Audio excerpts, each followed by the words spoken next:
Narayanganj city কর্পোরেশনের উচ্ছেদ কর্মীদের ওপর হকারদের হামলার ঘটনা ঘটেছে। এই সময় তাদের সঙ্গে থাকা মোবাইল ফোন ও মানিব্যাগ ছিনিয়ে নেওয়া হয়। সোমবার সন্ধ্যায় নারায়ণগঞ্জ শহরের চাষারা এলাকার নূর মসজিদের সামনে এই ঘটনা ঘটে। এই ঘটনায় সিটি কর্পোরেশনের 6 উচ্ছেদ কর্মী আহত হয়েছেন বলে দাবি করা হচ্ছে। আহতদের সঙ্গে কথা বলে জানা যায়, বিকেলে প্রতিদিনের মতো শহরের সড়কগুলোতে হকার উচ্ছেদের কাজ শুরু করেন সিটি কর্পোরেশনের উচ্ছেদ কাজে নিয়োজিত কর্মীরা।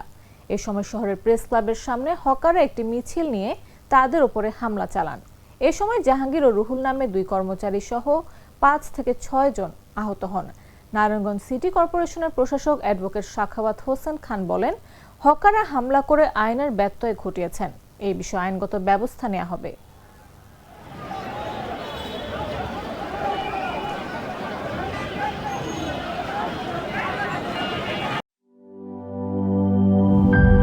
ইউরোপ, এশিয়া, আমেরিকা যেখানে যাই, বিশ্বের 145টি দেশে আজ ফ্রুটো পাই।